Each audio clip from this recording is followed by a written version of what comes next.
Di dalam hadis ni Nabi SAW bersabda, Nabi pesan, ittaqu da'watal mazlum. Nabi kata, hidup ni kena takut sungguh-sungguh. Dengan apa dia?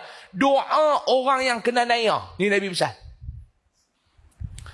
Maknanya apa dia di sini? Nabi kata, jangan duk buat naya ke orang. Hidup ni jangan duk buat naya ke orang. Tu Nabi nak pesan.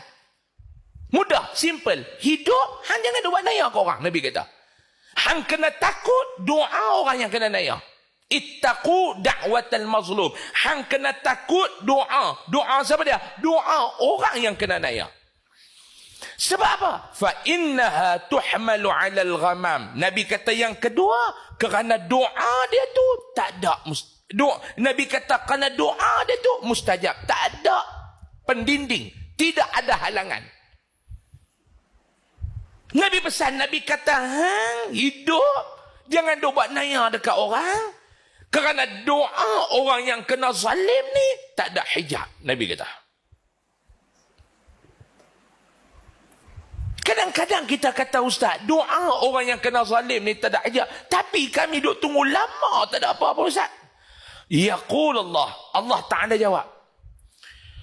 Wa izzati wa jalali la ansurannaka walau ba'da hin.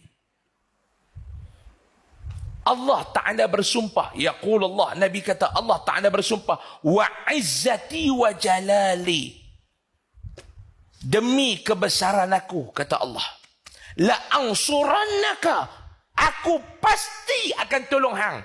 Walau ba'da hin. Walaupun beberapa lama, beberapa masa yang jarak, masa yang panjang. Tapi hang jangan takut, aku tetap akan tolong hang. Hadis riwayat Imam At-Tabarani. Ni Nabi SAW bagi tahu. Nabi kata hidup jangan duk buat naya ke orang. Jangan duk buat naya ke orang.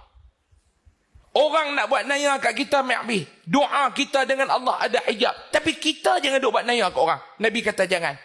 Sebab apa? Sebab doa mereka ni tak ada hijab. Allah Ta'ala bersumpah, dia akan tolong kita. Yang mana kena naya, walaupun kadang-kadang dia biar masa tu berjalan lama. Tapi dia pasti akan tolong. Dalam hadis yang kedua ni, kesimpulan dia apa dia? Yang pertama, macam saya katakan tadi, Nabi nak habaq dekat kita, hidup jangan duk cari pasal yang orang.